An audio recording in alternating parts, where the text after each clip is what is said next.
Good evening, all the poker people. As it's always the case at the beginning, I have to find some workarounds for things that do not work yet. Seems like I lost my overlay. I could bring that back. I will be working on bringing back the camera, because that one seems to be gone too.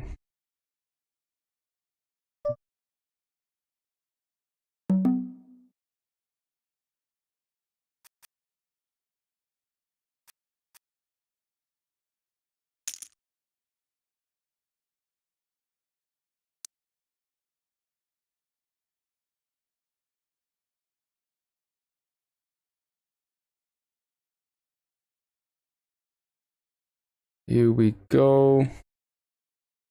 Still a little big.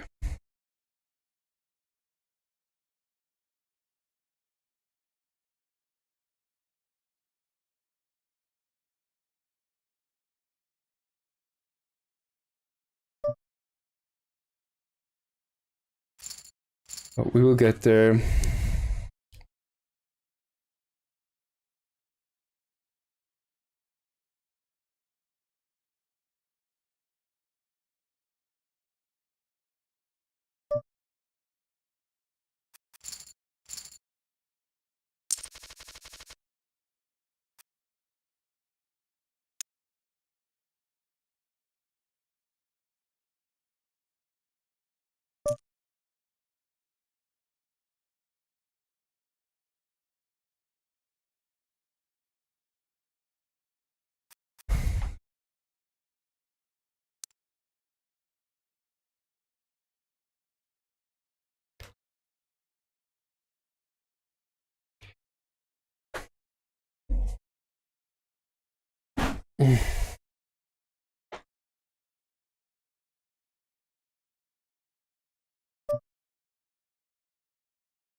And I do also need to bring back the Poker Tracker 4.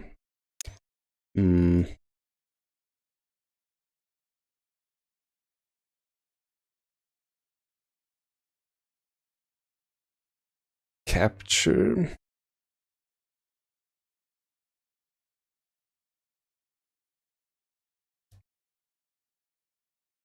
PT4. It's all coming.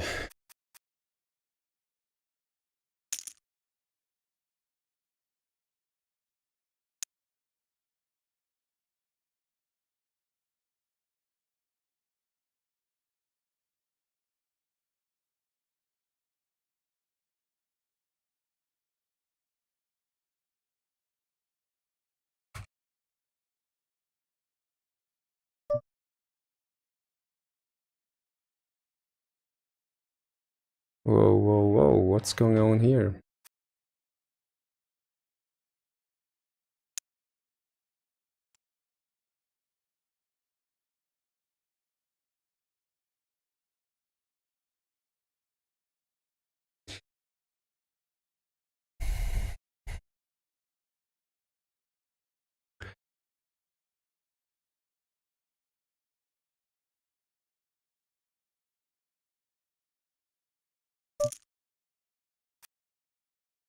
We do have the stats, that's good for now.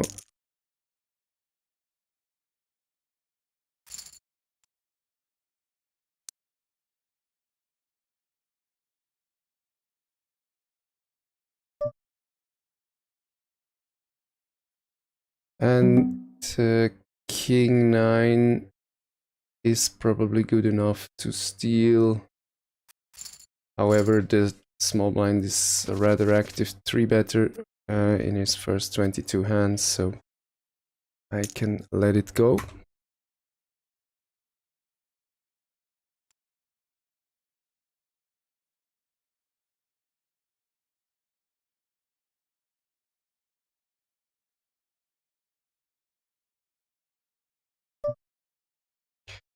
Pocket sixes, I open here.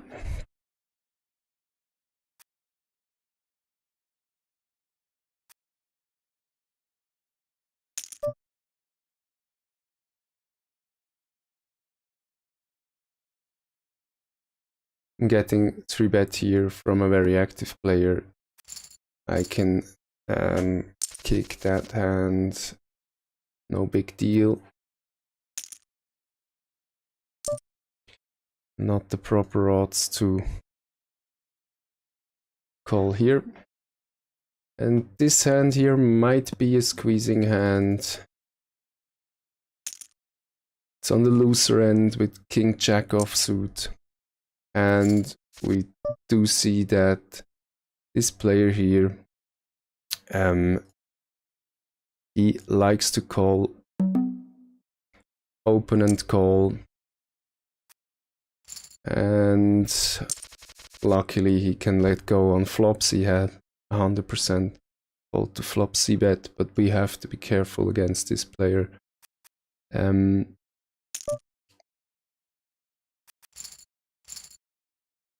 Probably a dangerous one.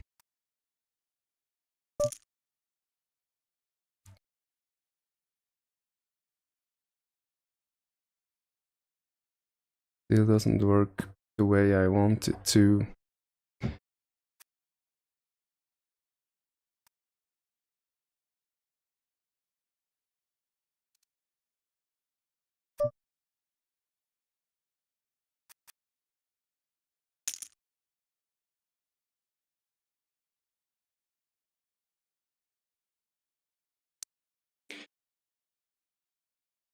Well,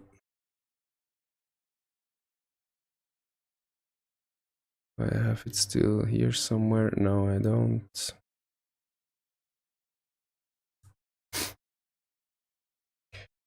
Okay. We'll be doing the session without the poker tracker graph on the right side of my picture. No worries. But it is time now to add some tables. See if we find good tables here.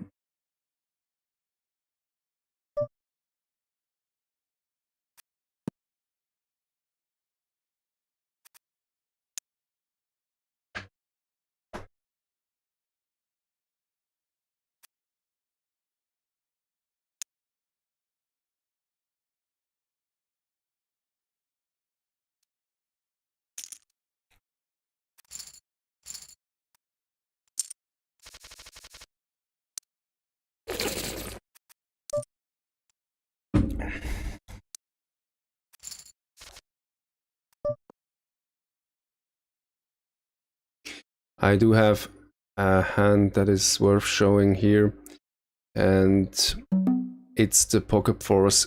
That's a hand I couldn't call in my last live stream because that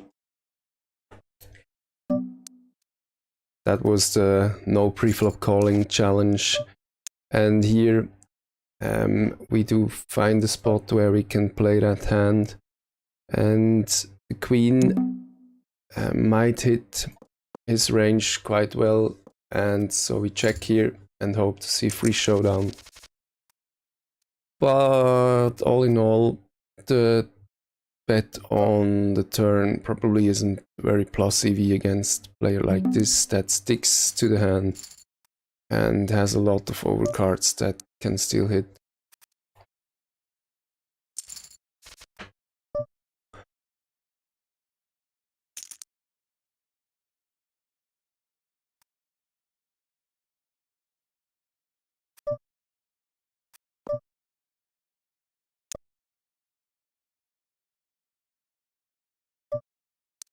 First, very nice hand here on the left table. We will 3-bet against someone that's very loose. And seems like he is able to let go of hands, and that's why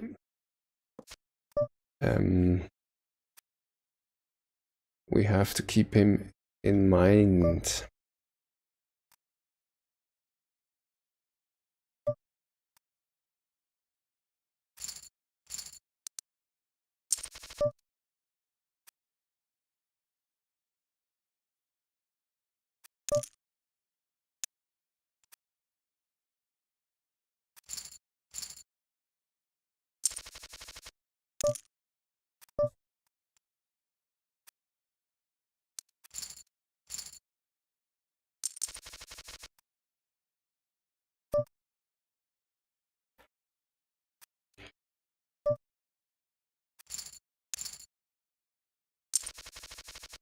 So the game plan for today, I still stick to the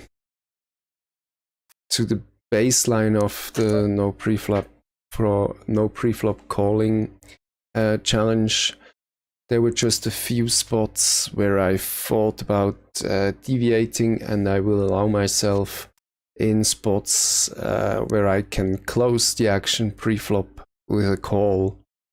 I will allow myself to deviate from the standard and make the call if I think it's plus EV.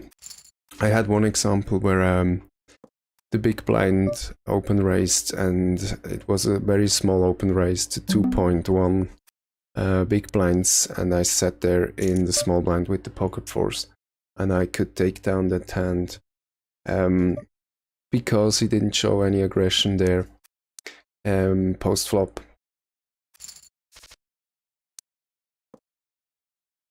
This player here, I have 37 hands on him. Let's just change where the stats lie. 52-48, very, very aggressive, falls 3-bet 100%. That's, I think, a good target here. Halfstack. We will 3-bet this player a lot, challenge him, because there's only one instance for this 100% flop fold to 3-bet stat, and we will see if he sticks to that and will be exploitable by 3-betting him, or if he adopts and brings these numbers down. Other targets here might be that player here. He also is not full stacked. He plays 35-29, kind of similar to that player here's. Good thing is, whenever I have the button, I can play against these players.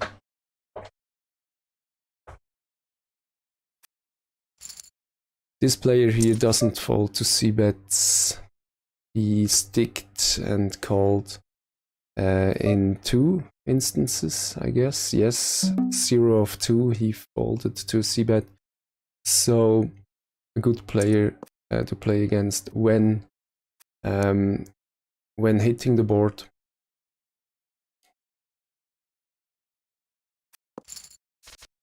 And the other players here are kind of reasonable players. So I'm not all too excited about the 3 players to my right, but very excited to the 2 players to my left. But that's not a lot of hands, 14, so that's going to adapt somewhat.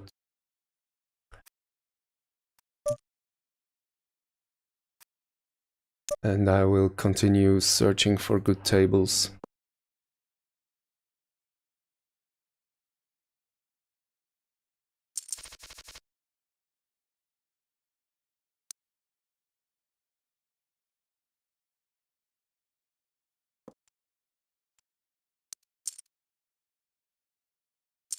I will be 4 tabling. 2 tables are in the focus of the camera. You can see them. 2 players you can, 2 tables you cannot.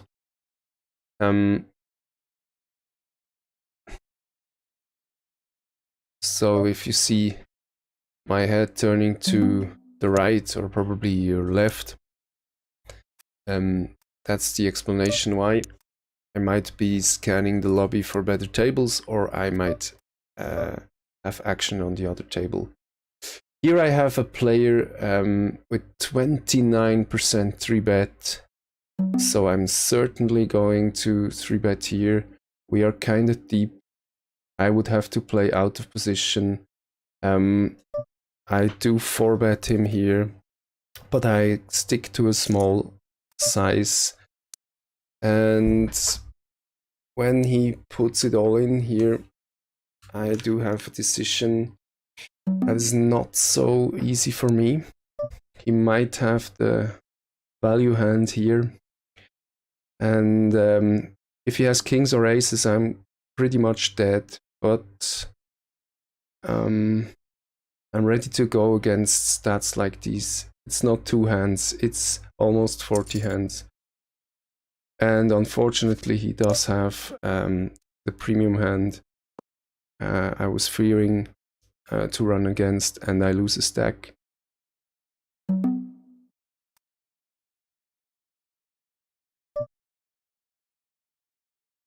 A nice hand.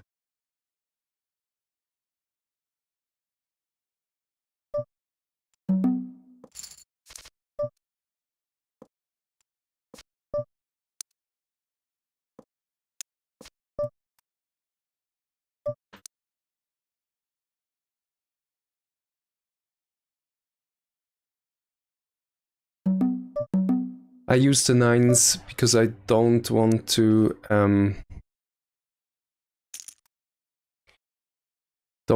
call and have other players here playing a family pot with me with a hand that doesn't fare well in a multi-way pot. So I'm ready to do that. I have to take you to this table here.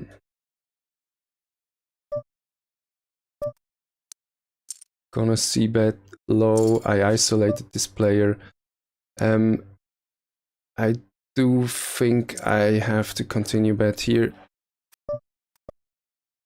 because he likes to call a lot, and I had a lot of equity, but do not hit on the river. I do not think that betting again will merit somewhat here. He has hit a top pair on the flop and he doesn't let go. I don't think that by betting 50 big blinds or something into that pot, I would have been able to make him fold. So again, the session contains a big starting hand, and I'm losing because I overplayed. So it's something I'm actually aware of, but I still do from time to time. And I'm not sure if I was doomed to lose a stack here. I could have easily folded against his 5-bet all in. That's one possibility.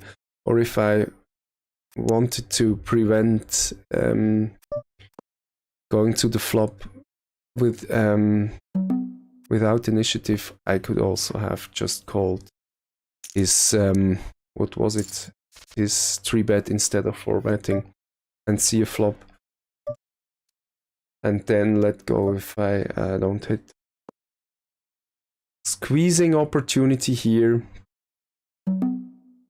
Players play a lot of hands here. I'm risking 15 to win 8.5. And the plan works. You may still see it in the chat. That's one part of the game plan. Capitalize on squeezing and isolating spots, which I just did. Probably helps to build up a very aggressive table image, which I think could be helpful in some way.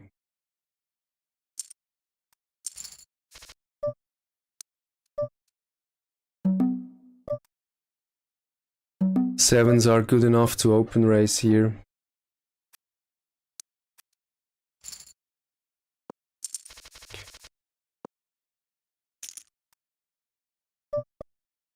Ooh, very dangerous board.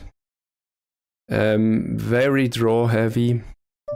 I pot it here and take it down with my set of sevens.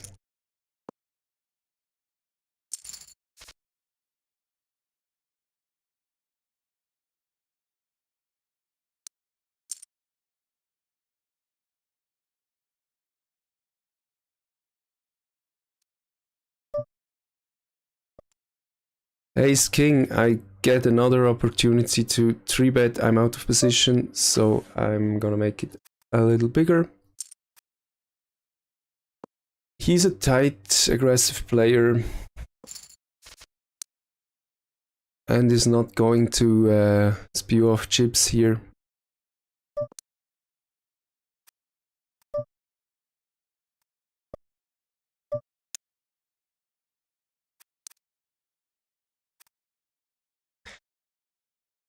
But I already know one hand I will be extracting from the stream and make a short video of, which is going to be another another example of a big starting hand that got lost by calling an all-in pre-flop.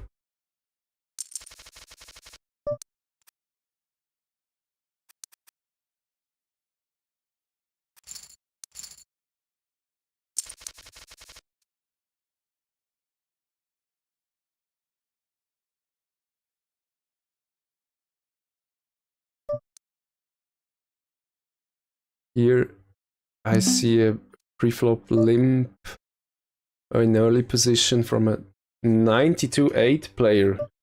Full stacked. How beautiful is that?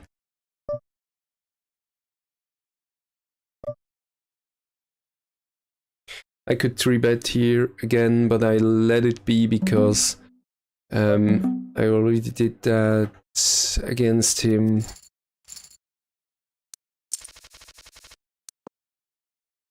And I don't want to overdo it just now.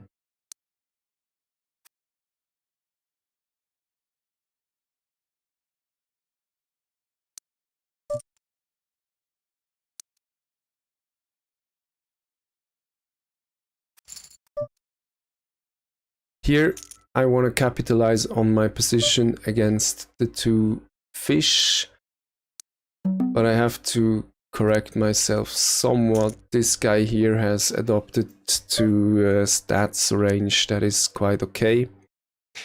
25-20, a little bit of laggy stats, but surely not crazy ones. Also, his first 3-bet comes into play here.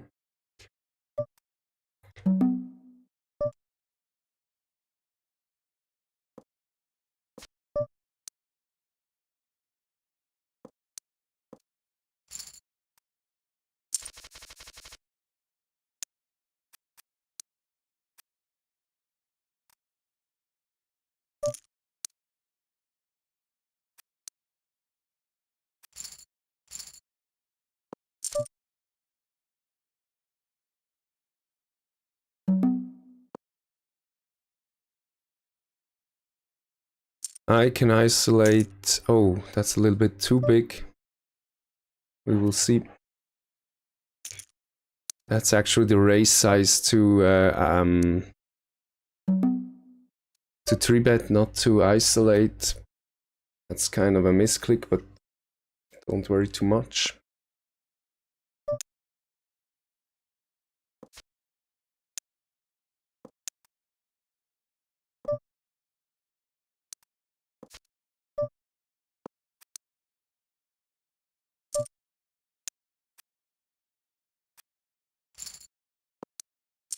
%74% of hands he plays. He doesn't raise. He didn't raise a single one up to now. 33-15. surely a good table. Same goes for the one here, 41% VPIPs, 16% preflop raise, and 6% 3-bet. So my own 3-bet stat is 0 still, so the other players are responsible for the 3-betting. But other than that, this table is just perfect. I do think, no, I don't isolate this player here.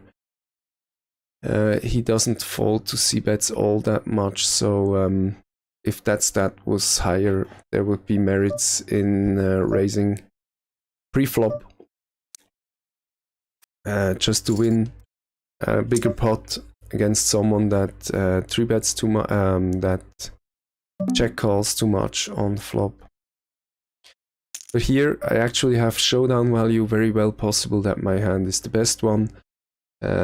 Still, I don't think betting here makes a lot of sense. If he somehow hits this board, I will just spoo away money. Yeah, like a poker pair he took to the flop.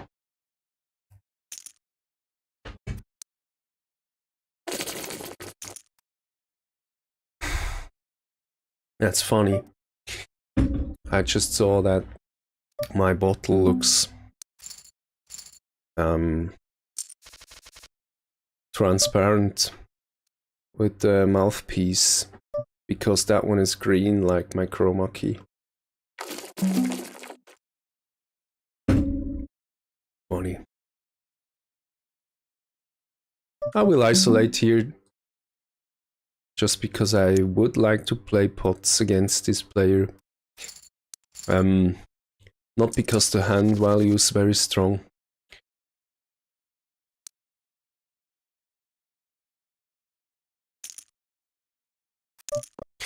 Against two players on an ace-high flop, one being a calling station, I will probably need to check a broad part of my range.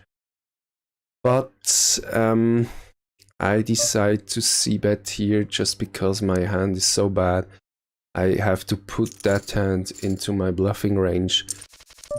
And the bluffing range is the one that bets out together with the value range. That would have been something like an ace here. So plan works good.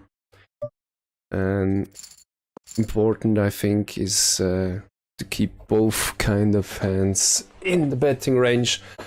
Not only the value hands and not only the bluffs, and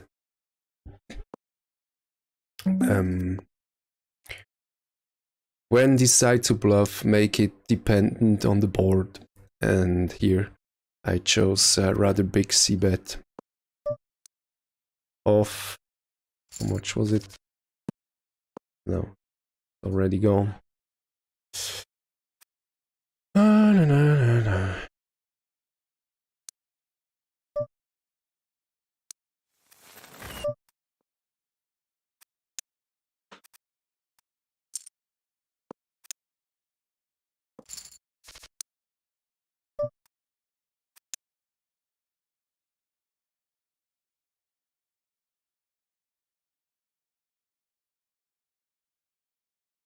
I just limited myself to NL5 in the lobby search, because on the site itself I'm down to 140 euros, which is only 14 stacks of NL10, which is clearly not enough. And I still have another 200 bucks in my virtual bankroll, so total bankroll is about 340 bucks. 34 buy-ins is actually enough, but I just don't like seeing 14 buy-ins in the site and then playing with 14 buy-ins and knowing with 10. That's just not my style. Here I will isolate rather big. Don't know if it's at or above his pain threshold, but yeah, he keeps on staying with me. And I Cbet high, he calls as expected. Fold to turn Cbet is also 0. I want to get all in here, so I keep on betting rather high. Ace 2 makes the straight. He did think somewhat here, and I have a nice river shove, but I let the time bank go for a little bit, so it doesn't look very robotic. Here we go.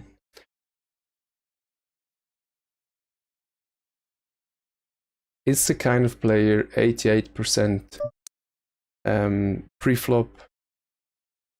Yes. So we make back some of the losses to the hand before. And I like how I played that that hand. Very well.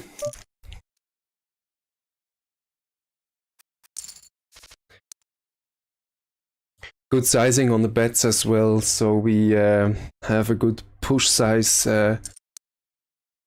at the end of the hand on the river. We can push, what was it? I can't remember, I have to see again.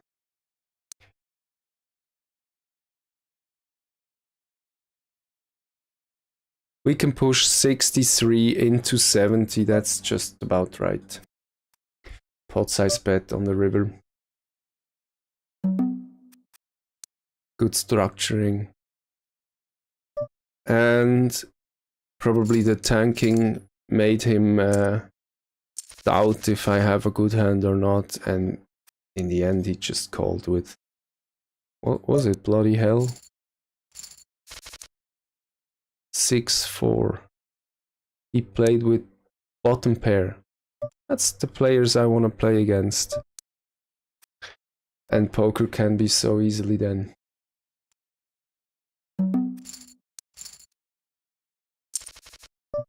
But I have to say, if he doesn't rebuy, this table is done for me.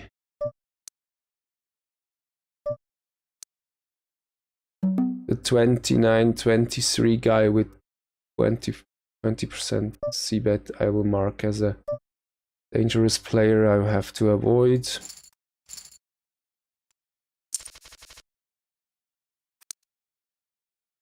I'm gonna sit out next big blind because it's just not the kind of table I want to play against.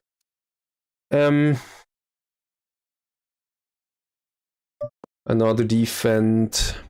Here I'm so tight, 9-9, and I don't want to play the hand just by calling. I can isolate again here in position versus another one that's just merits the name of a calling station by playing 47% of his hands. And he calls. Flop is one high, too low, not very drawy, hard to hit. So I will Cbet, but I will stick to half pot size bet.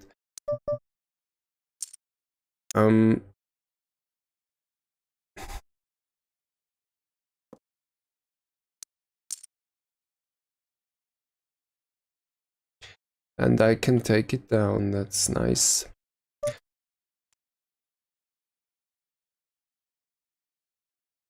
Hi Nick.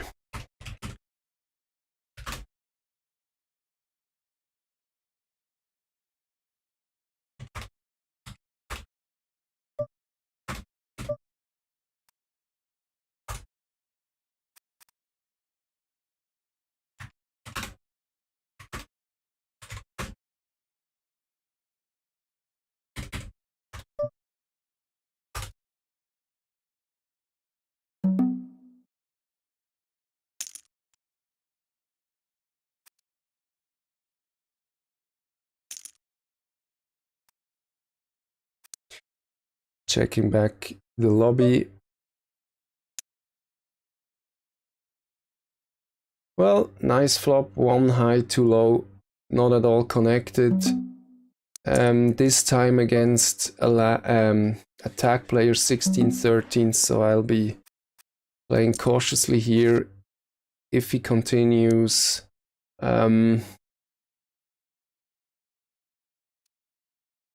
he will have reasons for that that can be found in his two cards in his hand.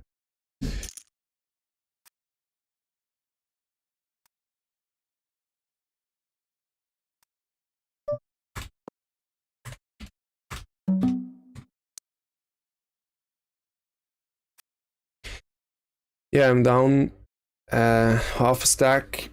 Nick, the hand I lost with AK offsuit was versus a lag, and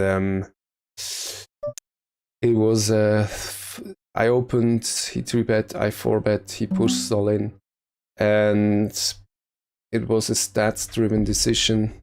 I thought he would be, I think his 3-bet percentage was 29 or something like that. So I talked myself into calling his 5-bet all in and run against the aces. So I had almost no equity there, and it's okay, I lost the hand. But it's one of those pretty nice starting and losing a big stack. But this time at least it wasn't against thinking player, clear tag. So I'm okay with that. My bankroll's not, but no worries. Here, that's one hand I wouldn't be allowed to call in the bankroll in the No-Preflop-Calling challenge I played last week. But here I'm really deviating. And of course I knew I was going to flop a boat. As you all know, I have magic capabilities, and I always hit when I call with sets. So let's hope he has the flush here with the ace of spades, and thinks he has the nuts and raises me. Because I would like to extract here against this kind of player. Isolating spot on the right table against this fish I marked green. He's green because he plays so many hands, doesn't raise a lot of them. Oh, I missed the action. Did he really call me there? Yes, I think so. Yes. He called with bottom pair on this try board. Probably put me on a bluff. Another isolating spot here.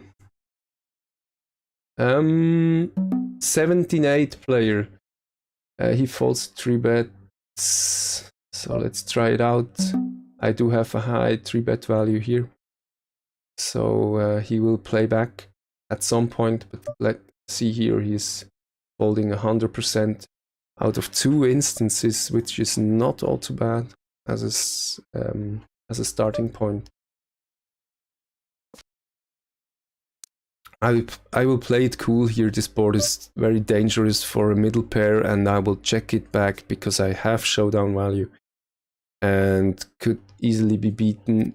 But if I'm able to see a river and not having to call any bets, I would happily do so. But no.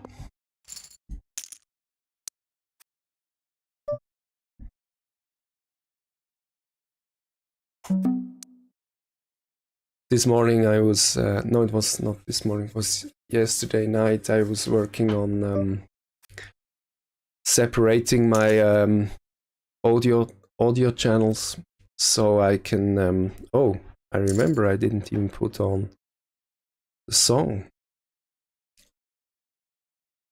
There's no music in the stream. Nobody says anything, so why? Ah, yeah, I can show you a magic trick, Nick. Chroma key makes it possible. Check this out.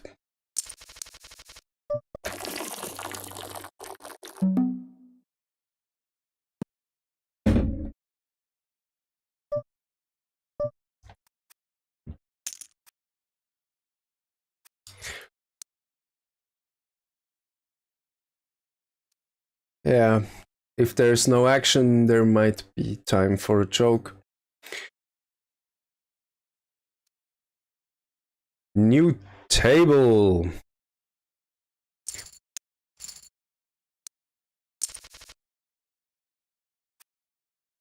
I chose this table because of this player here. Not full stacked and just filled up. And let's see if he also, yeah, he limp calls. Good target here. I can already mark that player green, even though you can't see it. It's on the other screen. But he's two seats to my right, so if he can hold together his 28 big blinds that he's left, I'm positive I can take it away from him. But then again, look at this table. I don't know why I'm even staying here. I'm gonna sit out 14-14 tag, as it's in the books. But not very aggressive when playing his hands. Aggression factor is 1. So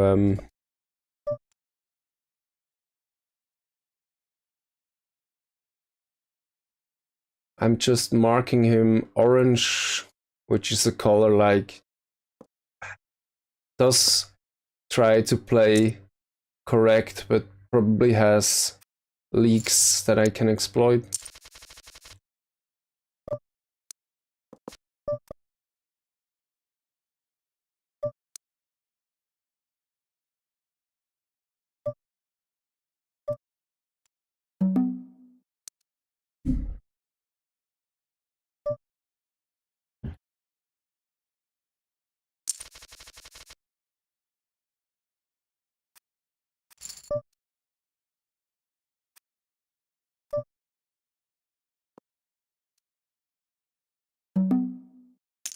Gonna isolate here.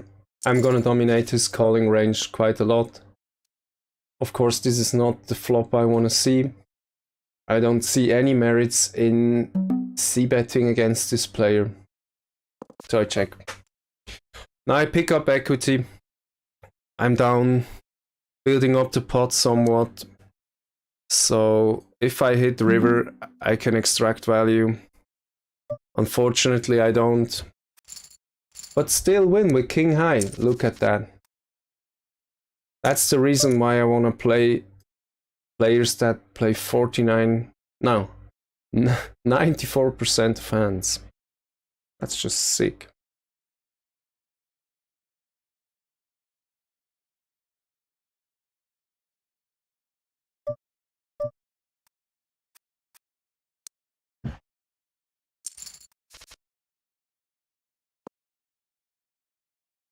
I like this song.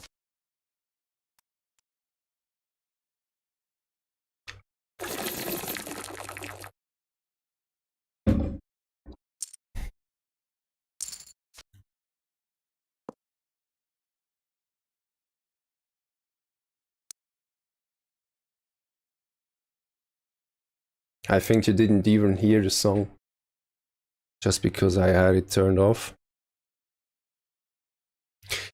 Yeah, I was talking before that I separate the audio tracks, which was quite a hassle, but I think it's working now. The stream, you should hear the music finally now, after almost 50 minutes. And there's a video recorded in the background, so I can cut key hands later, key moments later.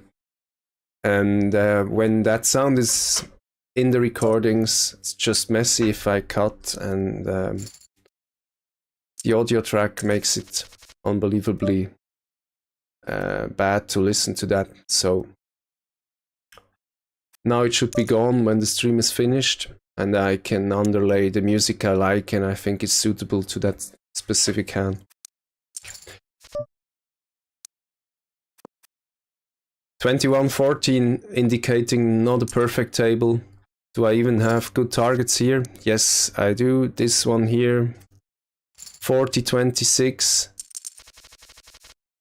42-29, still not too many hands. Multiple ways to exploit this player. If he is the aggressor, he c-bets flop 100%. Well, it's one instance, not the world.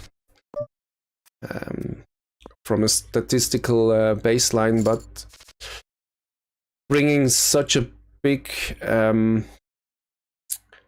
big range to the flop and conti-betting 100% makes him an acceptable target for a float, so calling his c-bet on the flop just to bet into him with position if he checks back, if he checks the turn, which he will have to do quite a high amount of time. That's one instance to exploit this player. Also, he's having a really high when to showdown of almost 43%, so if I'm hitting against him, I should really value bet thin and extract value from him on later streets. Gonna isolate here.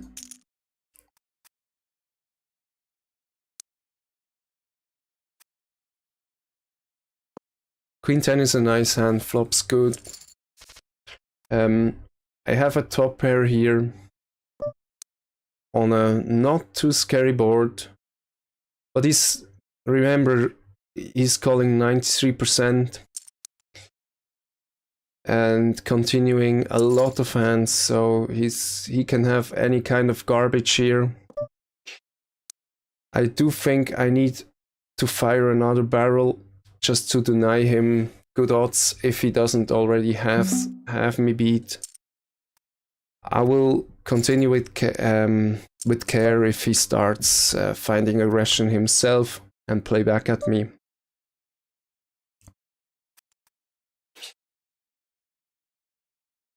Well, I already have 81 hands and 47 respectively on the two tables here. I do not reach the stats I would love to reach. Gameplan was playing something like 1917-6.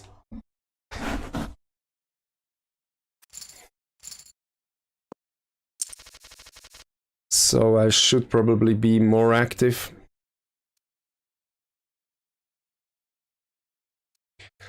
Not many tables to choose from.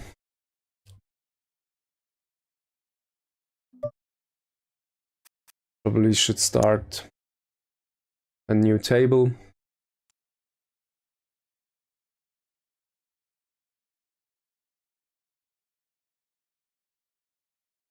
Yeah, let's do that. I'm gonna open up a new empty table just to see if someone wants to come in the predator pool. Gonna steal with Jack 9.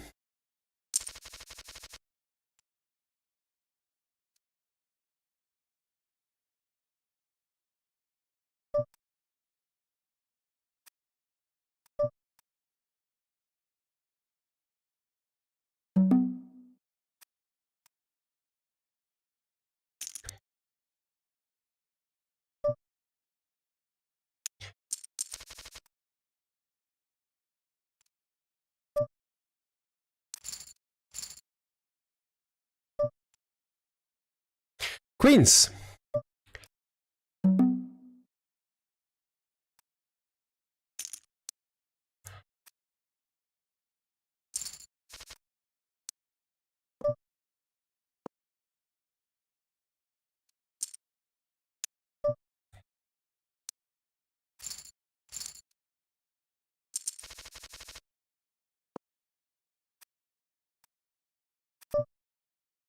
Yeah. Sound should work now. That's what you get by playing around on a working setup. Never change a winning system, but I'm probably not here to learn.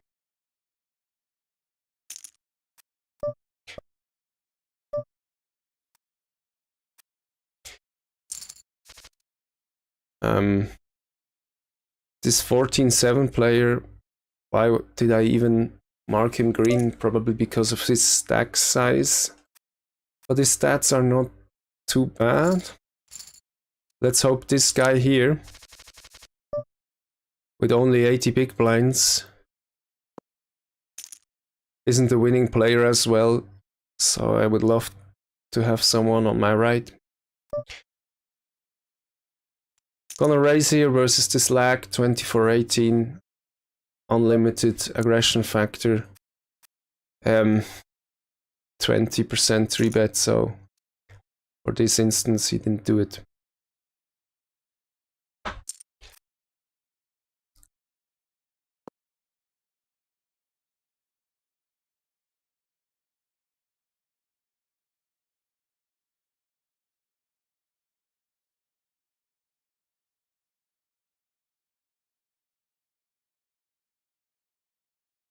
Okay, I need to leave one table. That is not cool. And I do not see it actually. This one. Oh man, I was too slow. There would have been a nice table to sit at. But I had already 4 open, which is the maximum that I am allowed to play. That's not a restriction I gave myself, it's just a site or the regulations here in Switzerland, I don't know. Can't sit on more than 4. Gone are the times with heavy multi-tabling. I can still remember that. 10 years ago, 12 years ago, everyone used to play like 26 tables.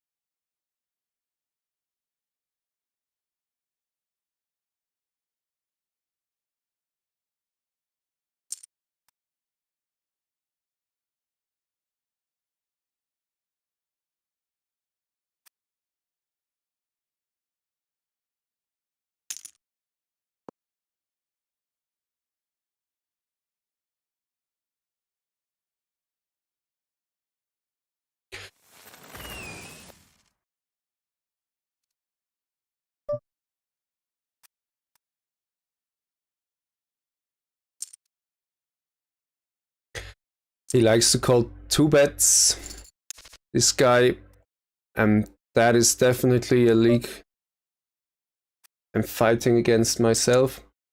Playing the No-Preflop-Calling challenge did help quite a lot. By the way, let's check if my red line is still positive. Yeah, here we have the session graph. Still down a little bit more than a half a buy-in. But hey, look at that. I have a positive red line. And that's just great. That's really great. Struggled to achieve that for a long time. And actually calling less did help a ton. Now we have action here. We do see an all-in. Both players like to play a lot of hands, 35%, 67% respectively. So yeah, you're welcome.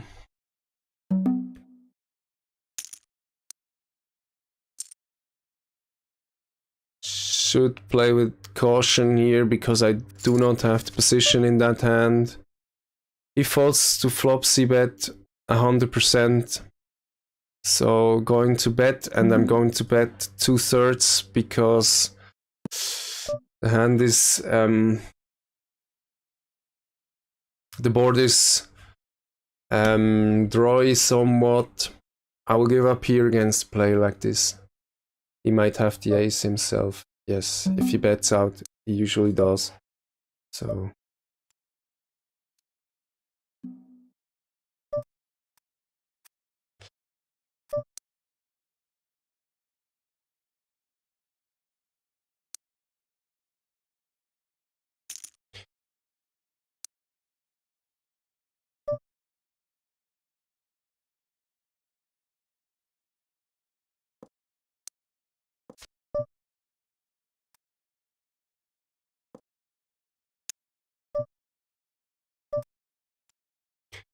shitty run out on the reserve table.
Not enough action.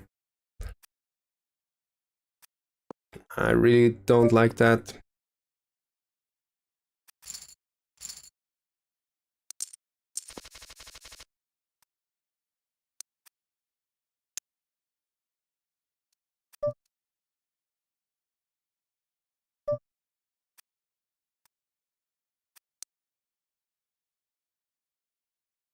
But here,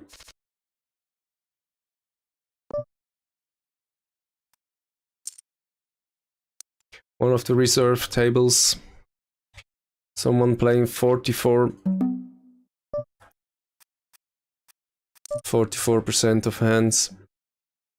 That check min raise is just annoying. Don't know if I really want to commit any more chips here. At least I'm in position, so I will see what he does on a turn. I call because of good odds. Calling 3 to win 13 is okay with the second pair.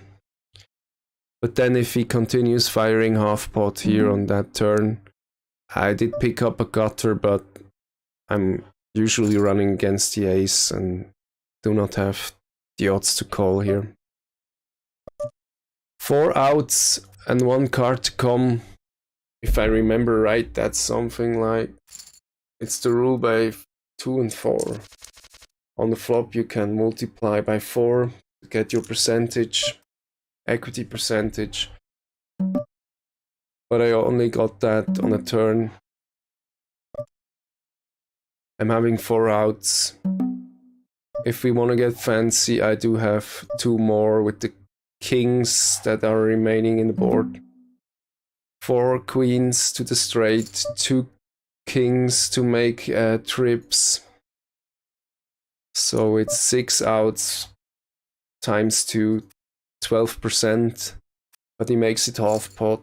I do not get the proper odds to call. Price is too high, so the fold is okay.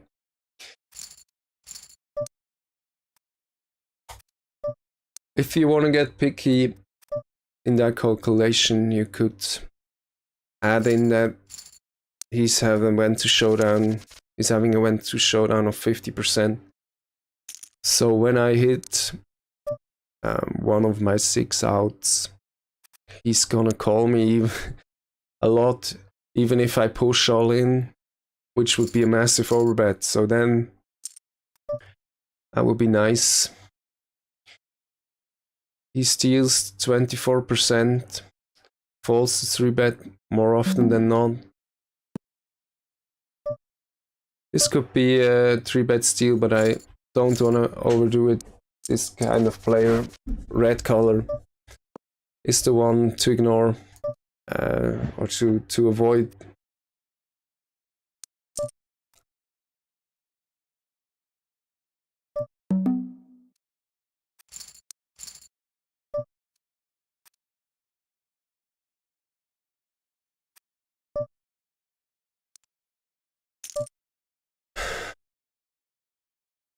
Isolating spot. Do I use it? No. The initial open raiser is tight. I only have 4 hands on him, but my hand is crap. So not gonna overdo it.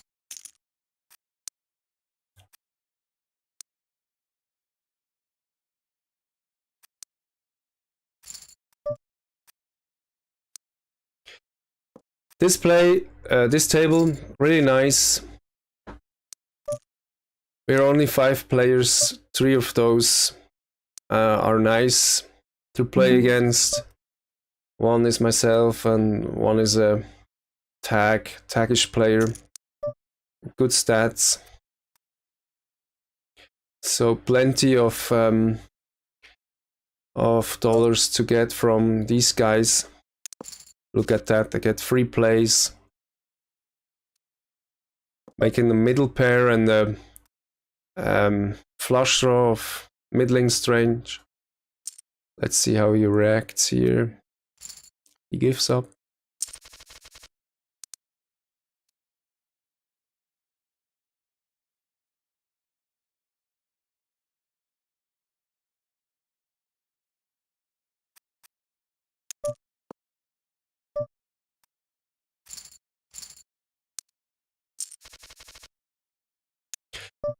Yeah, by doing these isolating plays and the squeeze plays, that helps my red line a lot.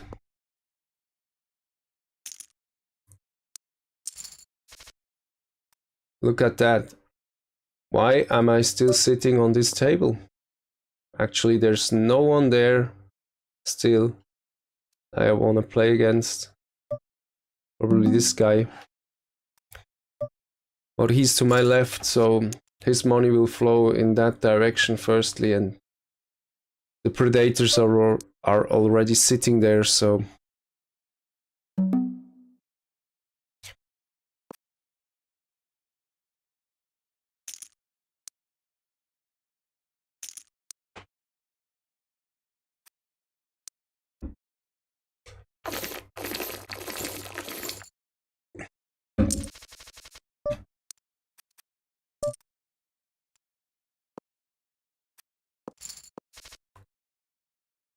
if that table goes away, I will have a nice one to change it for. Here we are not on the first 2 positions, so I make it 2.5, and I would love a squeeze here. That's an awful board and for the kings, so I will just check here. Now I get the flush draw. Let's see what happens. I get the min raise, which is a suck-in play, and see that the 5 already got me beat. A random 5 he could have by playing 60% of hands. So it's bye-bye kings. I stay. Find a better spot.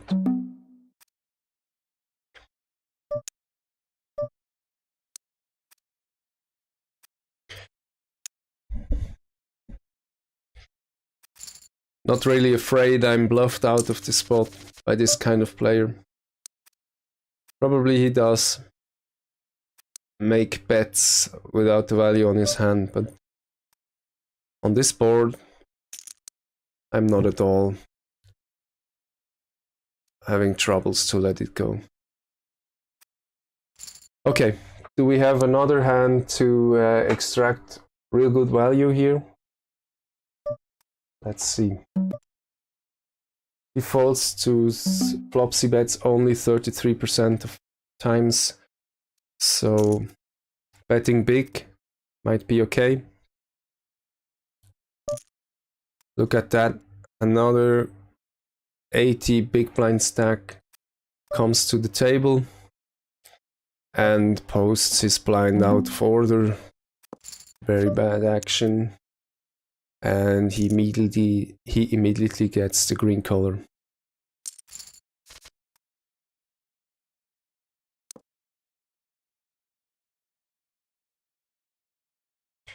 We can search for a new table.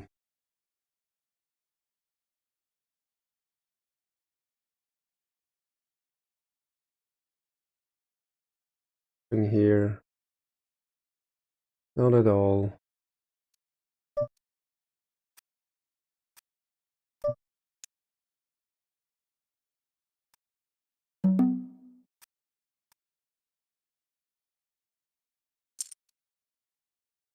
But I'm playing too tight still.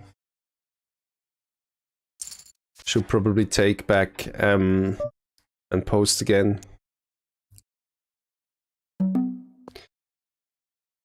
What the session focus is.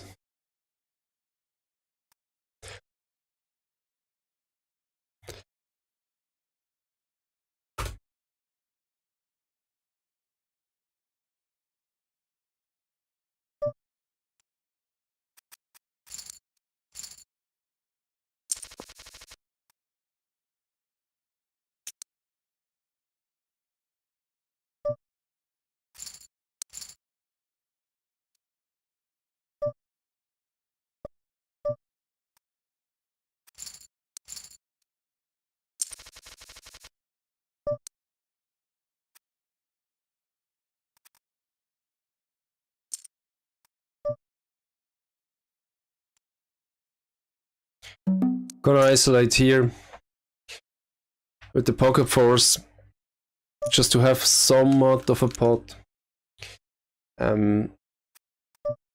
If he calls me, then this player here, 11% 3-bet, probably waited for his chance. But look at that. I'm having a 0% 3-bet and I'm not active at all, so if he decides to 3-bet me here, he's often having value hand.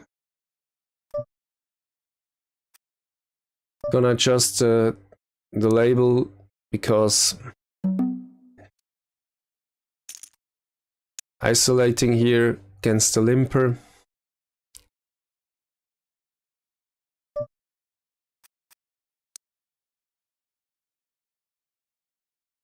We are three-way. Two fishes against me. Well, look at that. The one here didn't even play a single hand. My range doesn't hit that flop at all. So I check behind.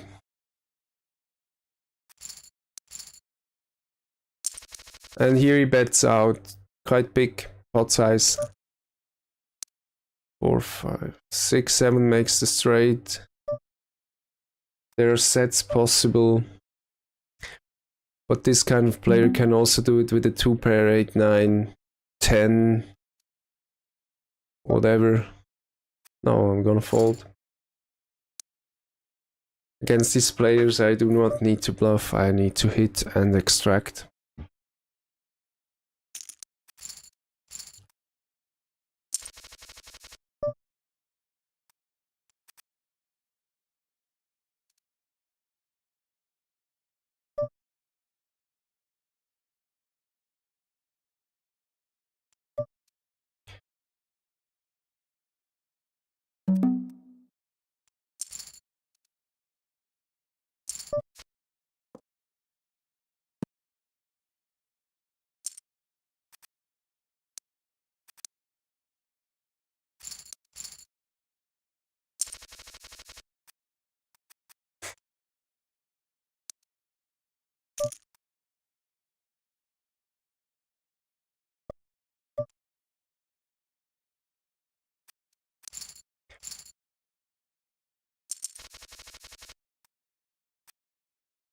Someone just lost a stack here.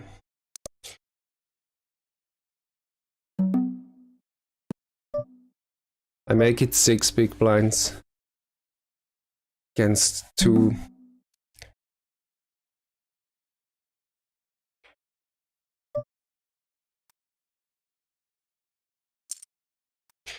Gonna Cbet half pot.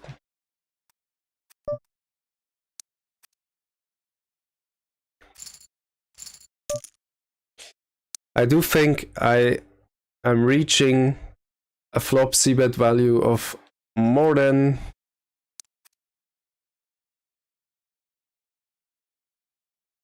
the 55%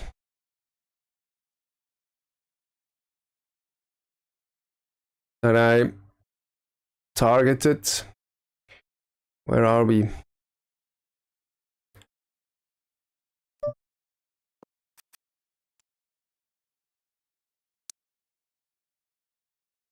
Cbet flop 60%, almost 61% on 412 hands. I'm quite happy with that stat. Let's just check out how the turn. Yeah, it's also 60% on the turn. Of course, much smaller sample size. Look here, aces, no action.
Gonna hit the short break and then going on for maybe another half an hour.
Gonna bring this one here, and I'm gonna push it here against this player.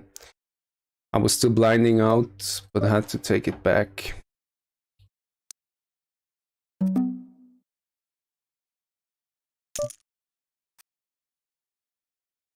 Let's wait until the tables are down.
Here I'm back.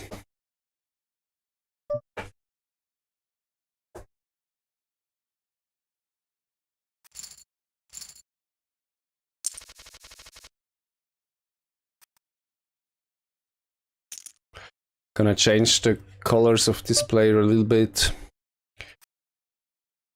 He's actually okay as a player. 2018. Very aggressive. Infinite aggression factor. But here, these ones, that one limped in, the other one over limped. So I'm confident that it's nice to play against these guys.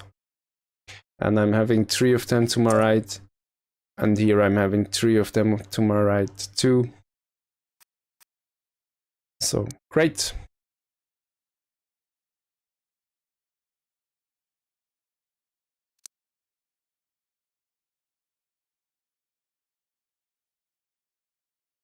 Gonna have to start a new table. Let's see where we're going to.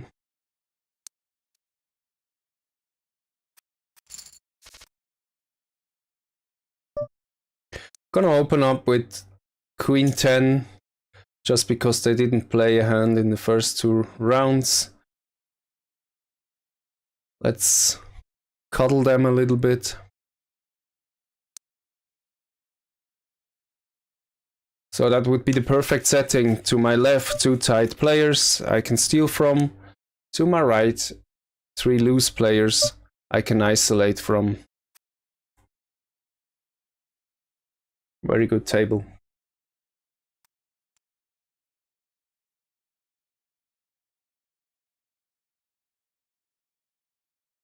Found another one where I have marked someone green.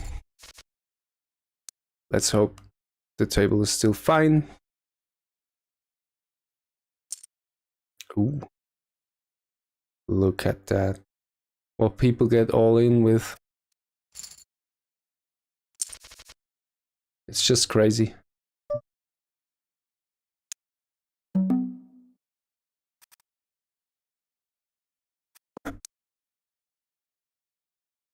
As it seems, he's still in business. He didn't leave the table. And this guy here just got 185 big blinds. I do want to extract from him. Look at that, he's to my right on both tables. So I'm going to accumulate a lot of hands in a short period of time. That's nice.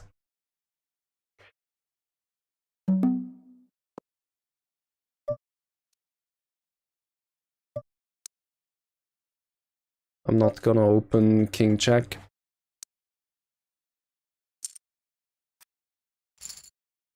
And now the kings. That would be the perfect spot to extract against this guy.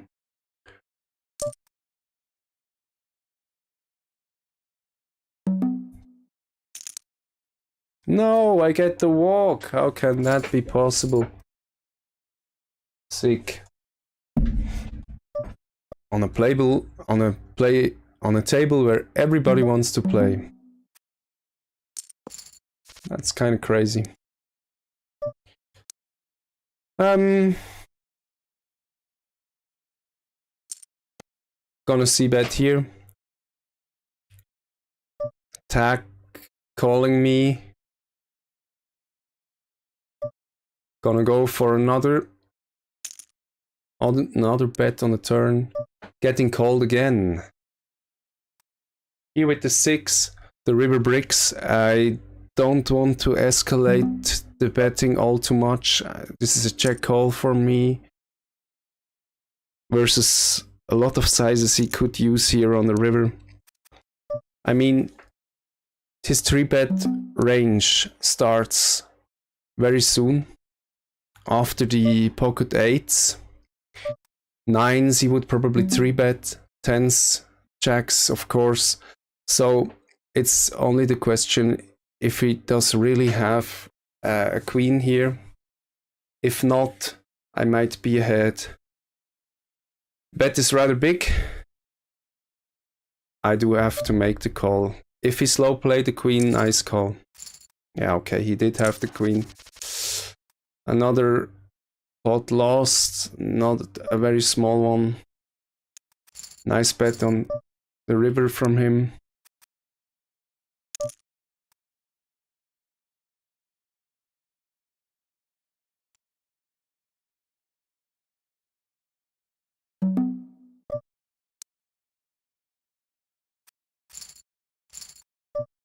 Things are going rather ugly.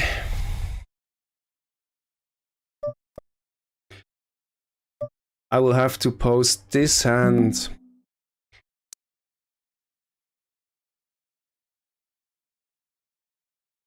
in the hand history forum.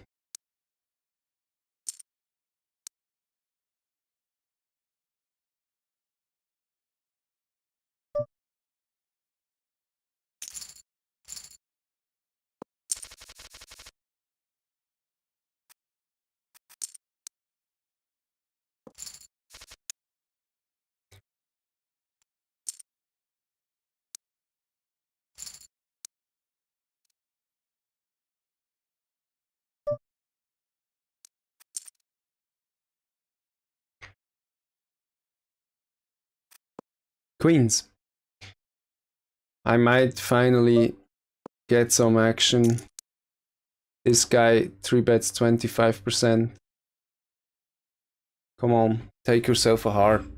3-bet me here.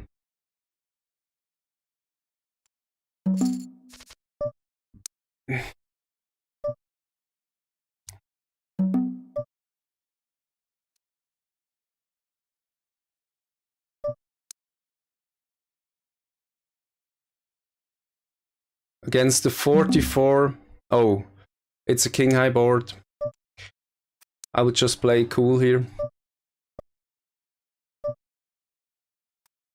He overbets this ugly board, and I do have to get rid from the queens again. Sad. So we get another chance.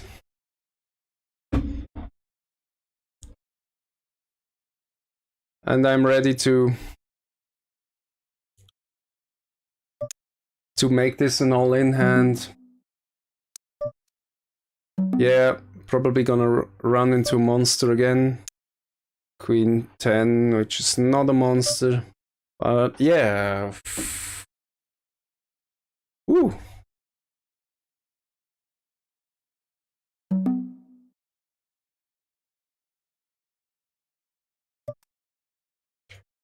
Okay.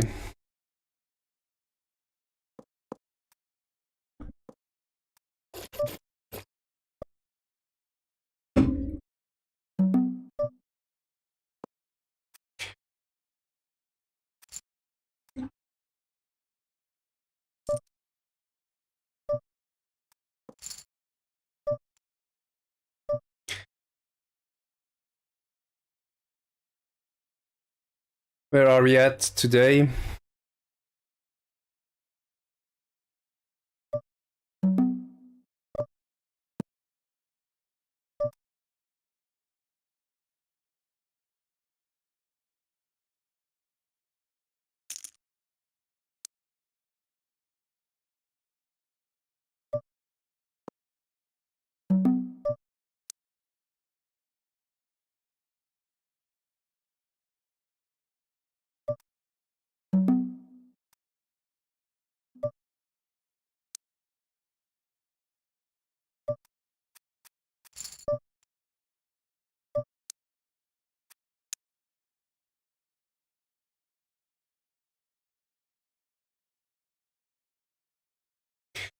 $493 hands, down 1 stack.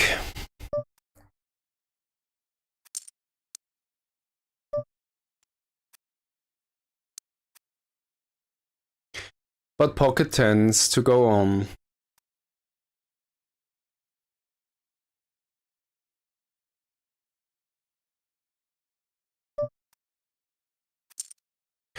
Do I 3-bet here against this guy?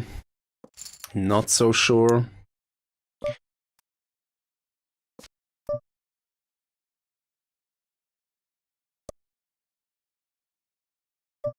I do it because he does have 25% open raising range, and tens are too good to just play them passively.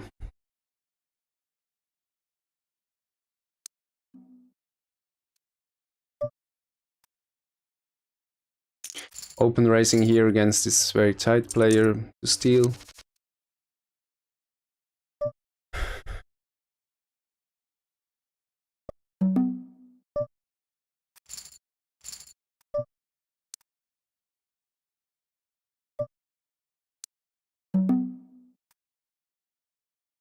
I want to play against the calling station here, which doesn't happen. See that he folds to flop Cbets. 100%, only one instance though. But a very good player to steal from when in position, and then taking down the pot post flop.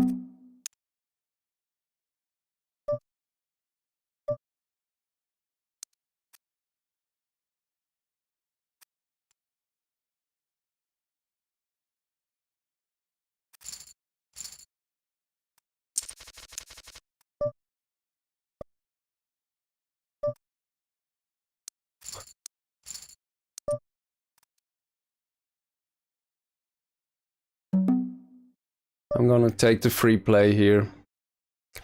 And I'm gonna 3-bet. Would have wanted to make it 11, but misclicked. Doesn't matter.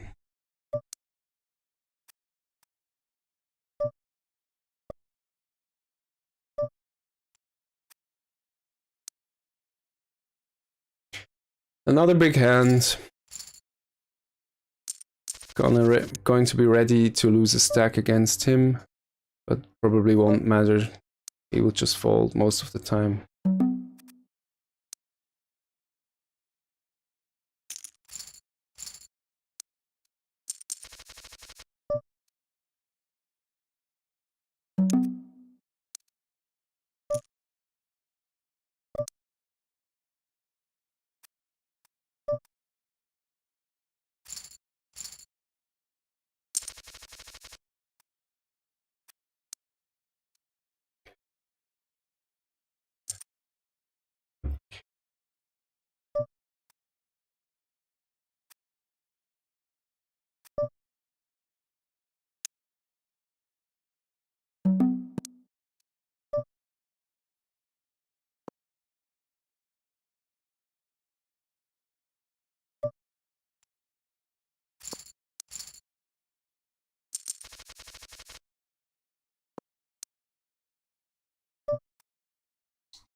Yeah, my dog comes into the room and there's some chill out song. And there are queens against someone that doesn't fold to 3-bets and is only half stacked. So for once, please, make the plan work. Yeah. 4-bet we didn't see once, but I'm not going to give up my queens here. He has 30% equity. Let's hope he doesn't hit the ace. Here it comes. No luck.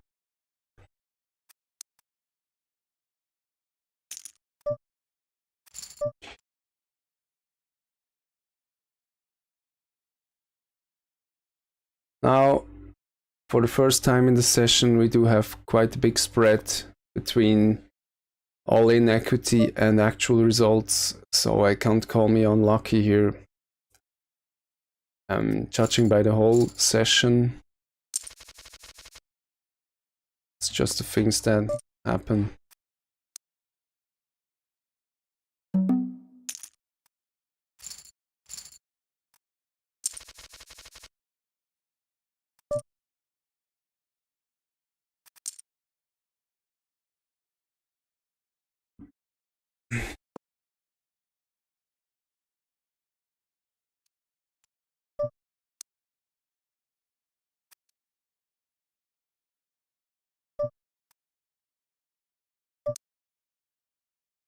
Fine, found the table. I can start up with someone I marked green. But this green is the rather aggressive green, so it's not a passive fish.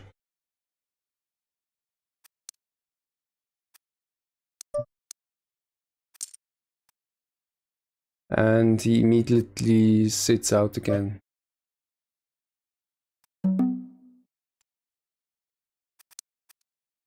At least I'm getting 19-19 here.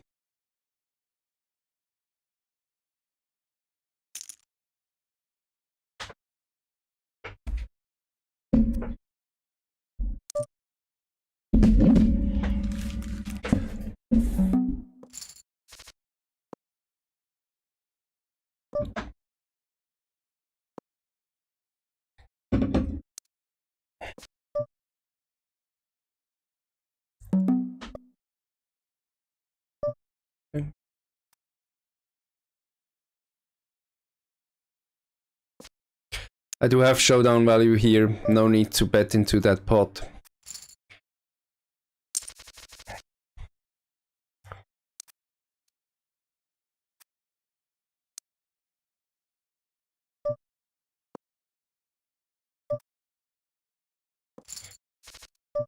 Probably should have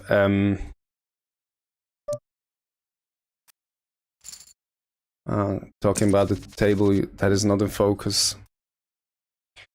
Still searching for a perfect solution to change my tables and their location quickly. Haven't found that. I know that some multi-tabling software can do it, like Table Ninja 2.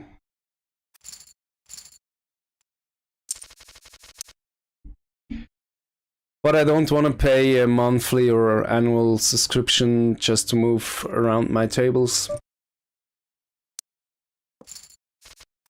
In the end, I'm playing No Limit 5 here, so the subscription would be a multiple of my of buy-ins. So, and that is crazy. Someone immediately pushes all in. First to act. That's just a crazy guy.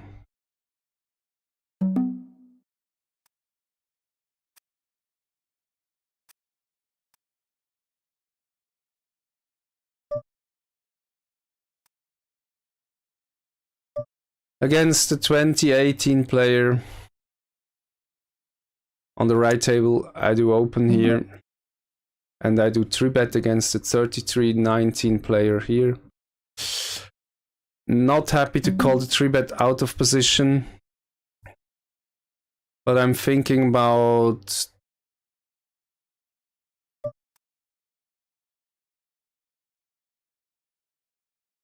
Yes, the 4-bet bluff, turning the hand into a 4-bet bluff was the right decision. We see that he can fold to 4 bets, and we could use that to our advantage here.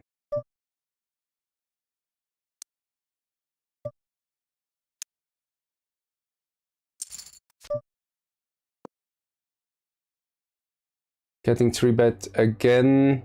This time I just won't continue. I'm just gonna push here.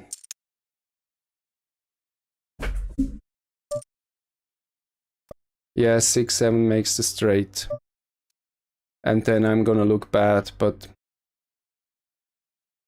rivering the trips might still be a relatively good hand.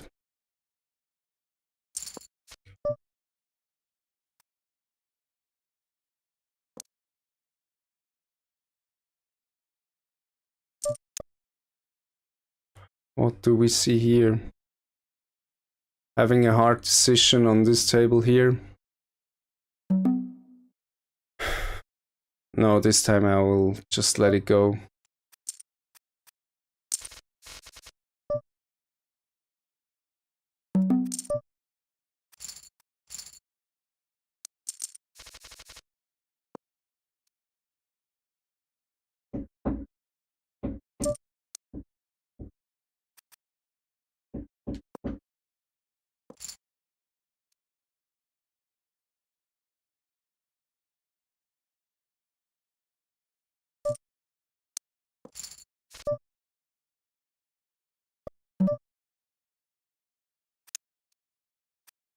Probably gonna end the stream real soon. Don't think I can achieve a lot more here.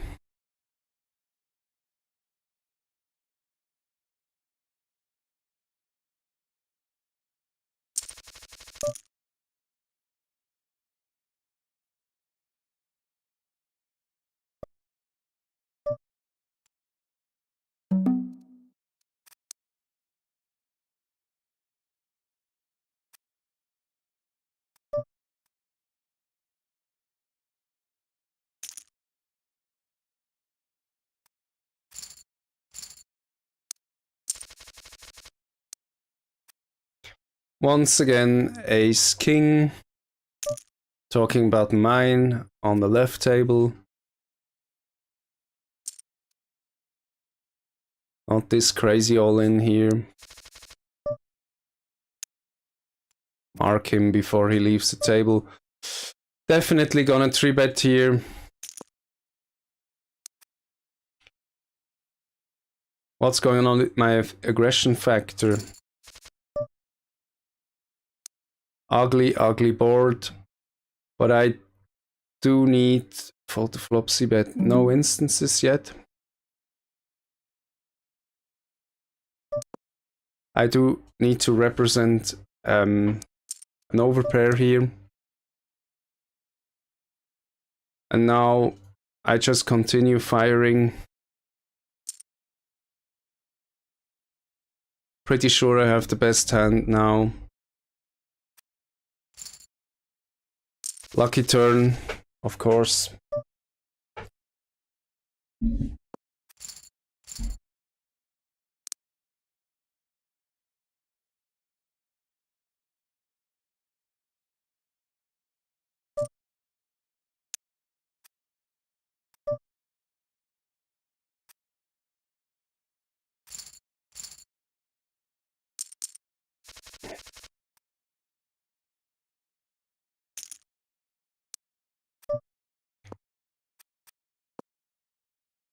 Pretty aggro stats here.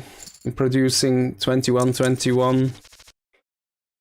17% 3-bet. This has to come down. That's of course not sustainable.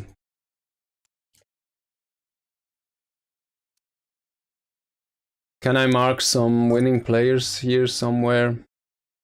Good tags that I don't have marked yet.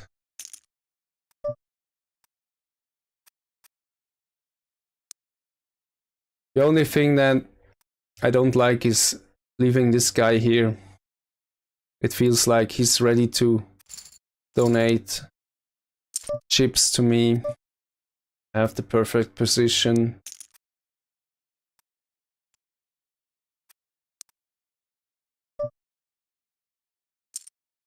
I want to mark him orange.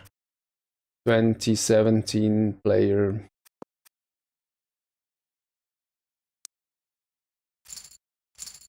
Doesn't really like to see bet flops. 2 instances he didn't do it. Probably this one is the first.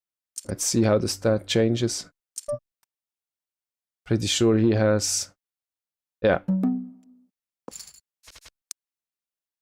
He was the initial raiser.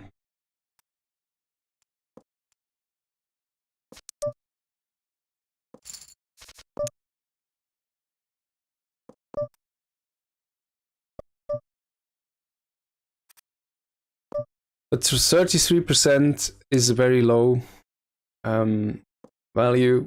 He might be very flop honest after all. Don't really know what this means for a player that pays 22-19. Does it mean he only does it when he hits? Probably.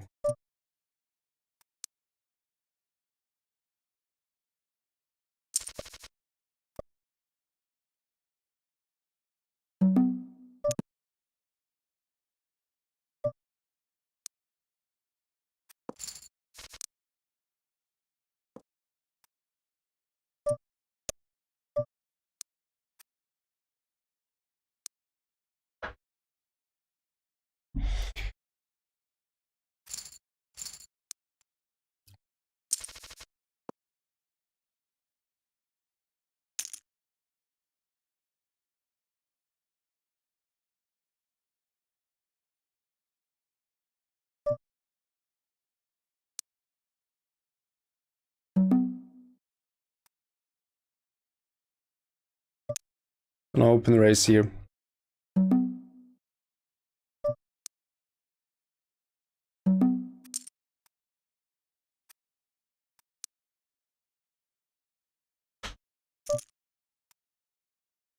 He likes to 3-bet rather small, which is interesting. Of course, I will not get sucked in with that hand, but just the size itself is remarkable.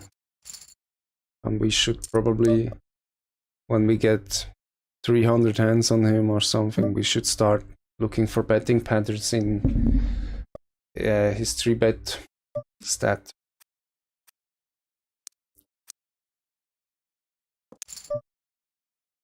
I get called by a nit.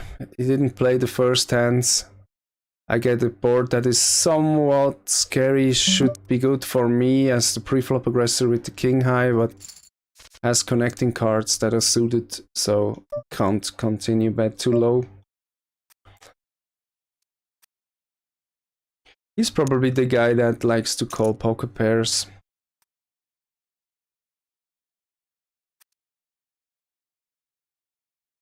And these poker pairs are hard to play out of position with the king high board. It's going to be an overcard for any of the poker pairs. He doesn't want to 3-bet, so Cbet here is good play.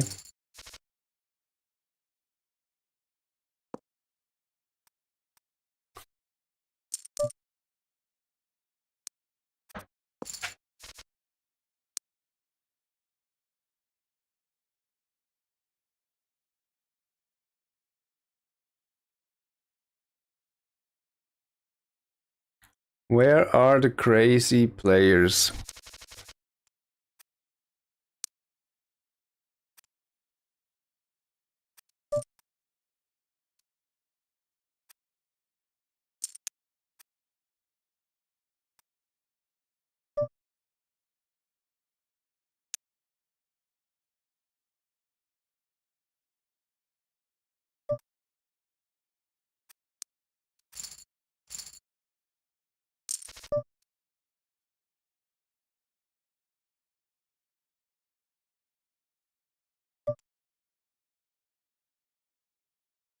Another player to mark, almost missed him.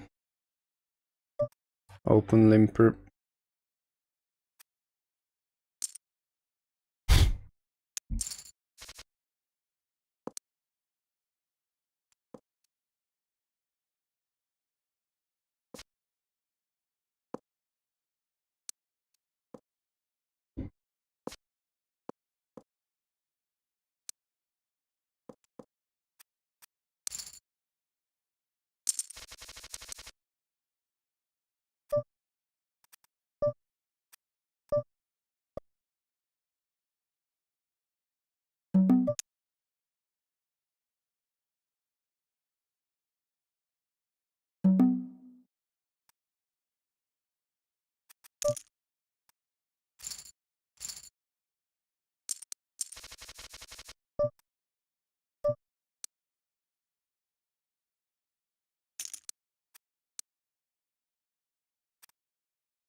A lag. I can mark on the offside table.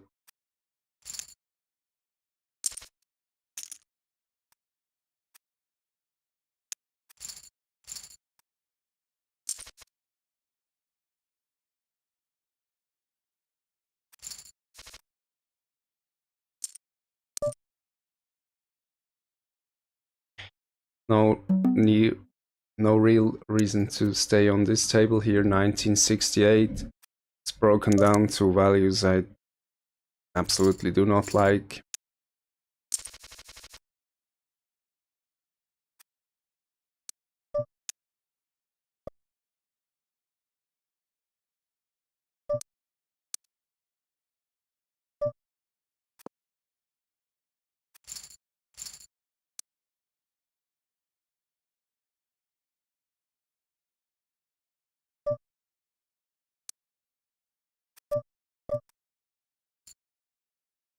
Let's take this table instead, where we can make a proper 3-bet.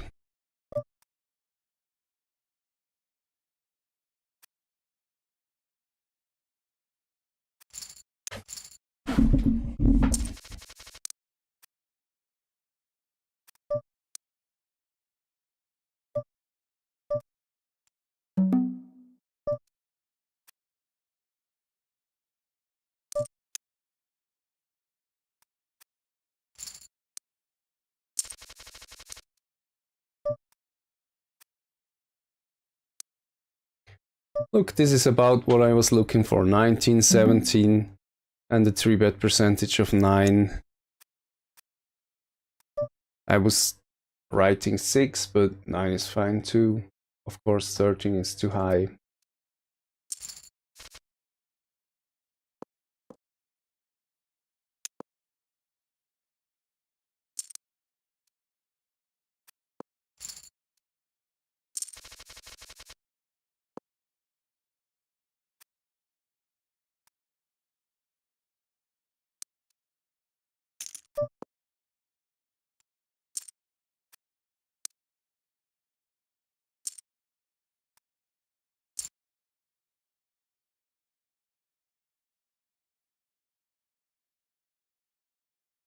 This guy is strange.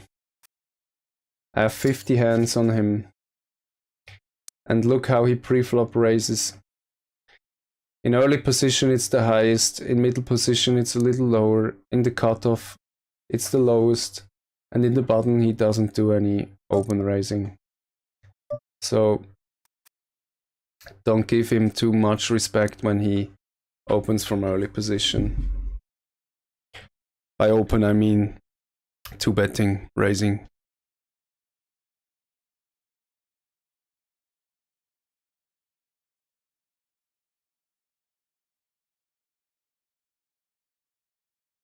Tens again.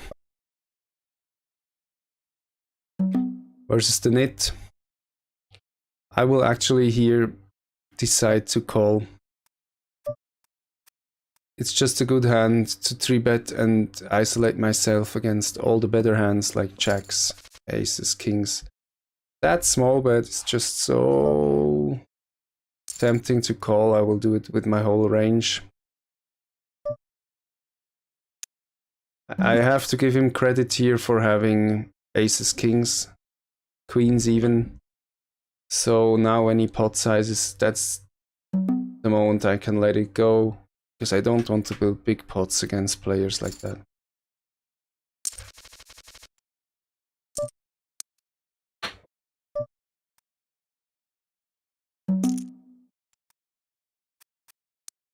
I'm having the kings here.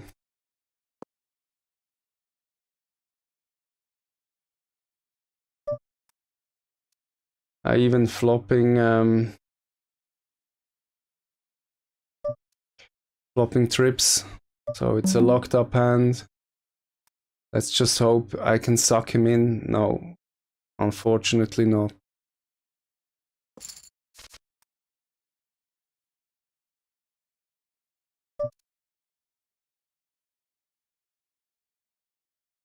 I did get the walk here. Having a gut shot and a top pair, that's enough for me to bet, and I overbet.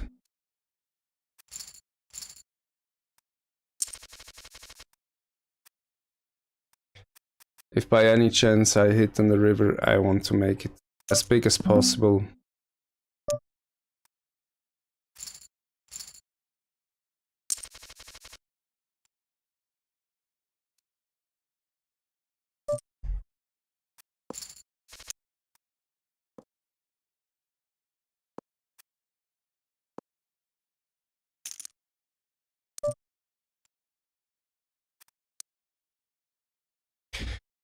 It's almost midnight. Stream is running for 2 hours.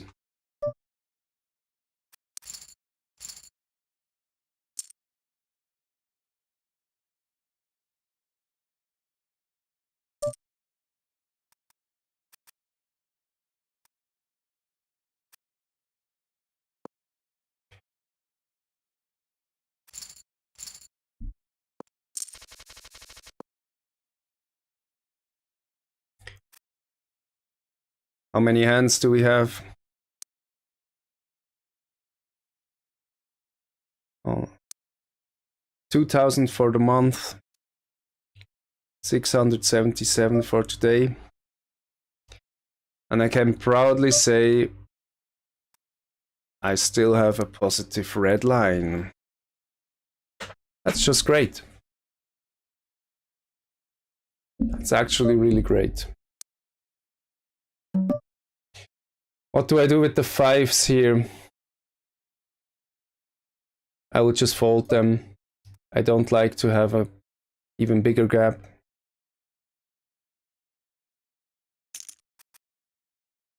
And the open raise is rather big. This table too, don't really know why I'm still here.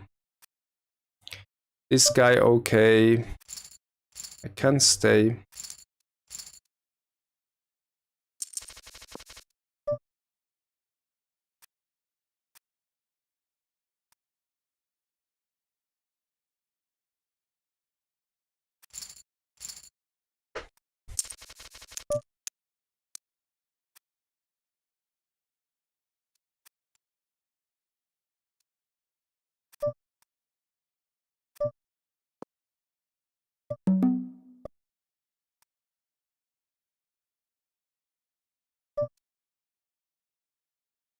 Three betting here because I'm out of position.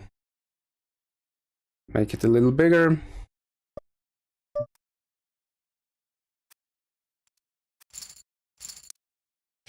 I think the raise size to 11 big blinds gets the job done quite a lot.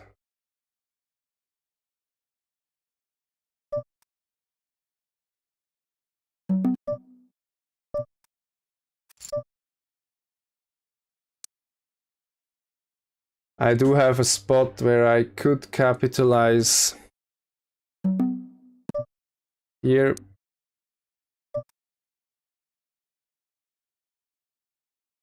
And I kind of did. I think he didn't call me here, no. My river bet was not called.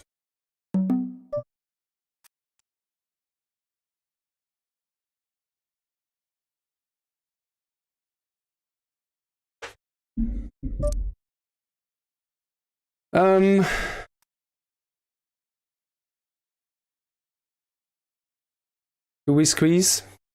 Yes, we do.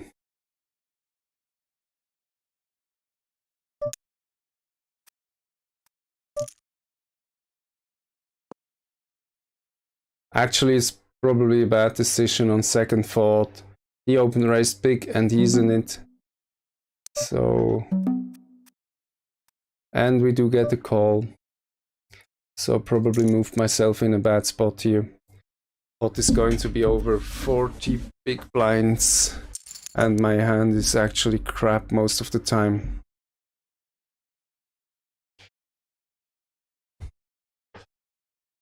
And it hits his calling range quite well, so there are even two of those guys.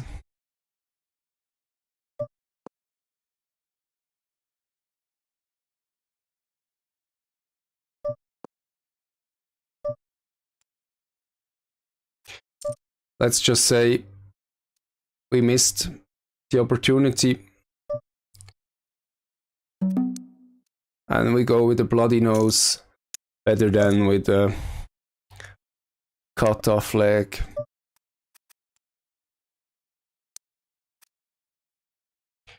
Ace 10. Wow.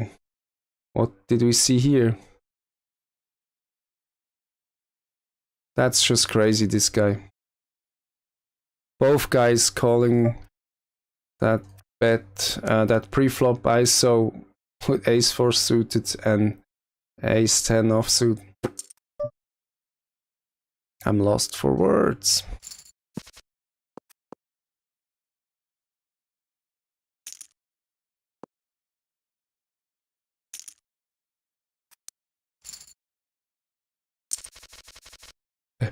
Better than.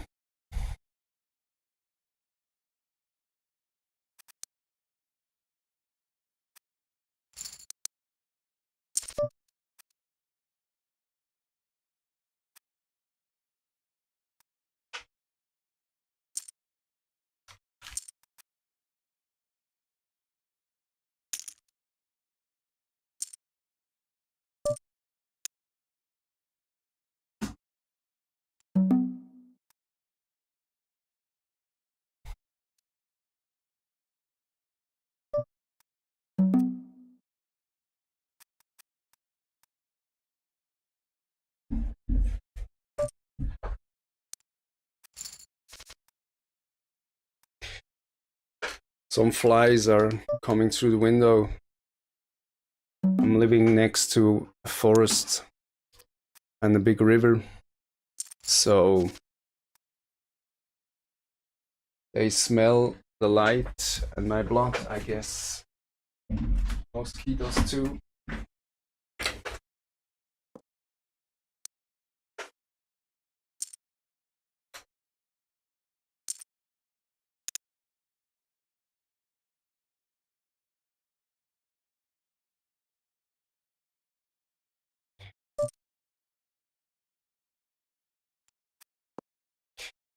Yeah, I don't think I can find other good tables. And while this one is nice, the reserve table kinda is not.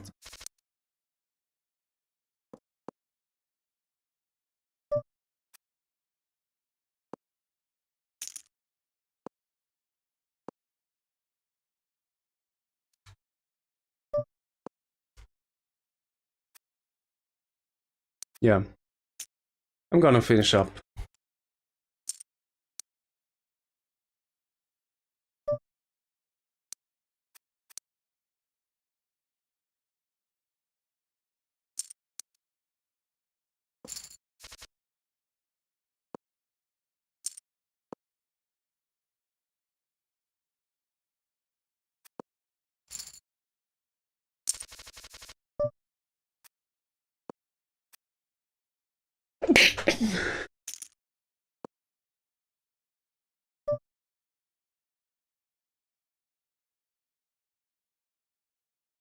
I do find a spot here to actually 3-bet, and then 38, 31 player that can fold to 3-bets.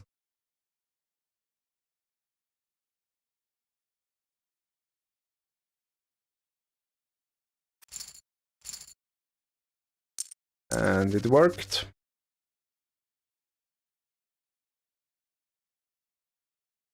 Gonna be one of the last hands.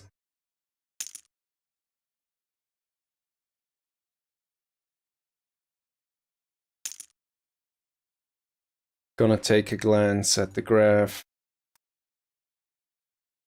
730 hands. Down 2 stacks. Not really something I can be happy about. For the whole month, I'm down 2 stacks too.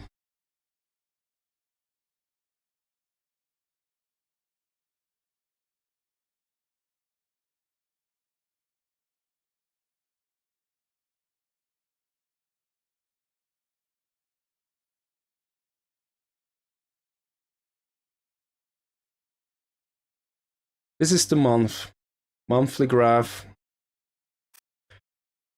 -12, EV wise, -8, so yeah, it's almost 2 stacks. But look at that, the red line. That is something I can build upon, and it is positive, almost positive, flat at least.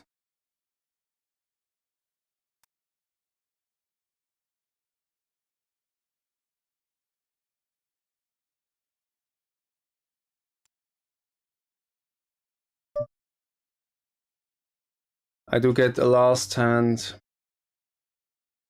raising under the gun, early position, and got the caller here. And I'm just gonna check behind. The board is so dangerous, it hits a lot of calling ranges.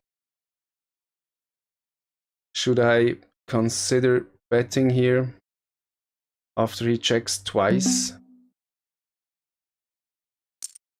I do.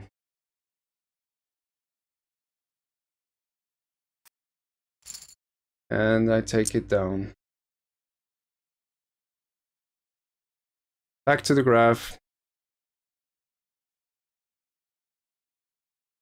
Oh, we just had the day change, so now it's yesterday. Yeah, look at that. 4 big blinds, -4 big blinds in non-showdown winnings. And that's beautiful. And now let's compare that to, can I say last month?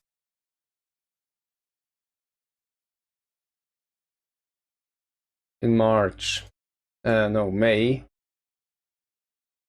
Look at the red line in May.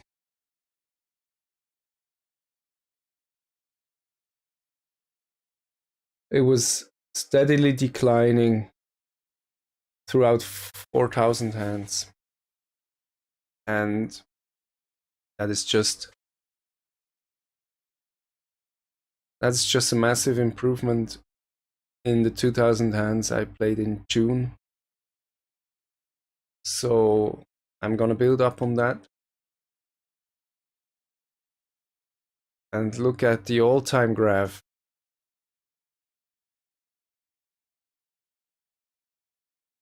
The all-time graph, really clear, steady decline. And here, those are the hands in June. It starts to flatten out. It already has started flattening out in May, I guess, somewhat. So if I manage that and bring up my showdown winnings as well, and I'm not running so bad, like here, 64 in EV and -50 in actual results. So here we have, I'd say, considerable bad run. So without that, I'm gonna be positive, especially if I can manage to keep up the red line high. Okay, this is the end of the stream. Thank you guys for staying with me. And until the next time, see you. Your Comeback-Pokergrinder.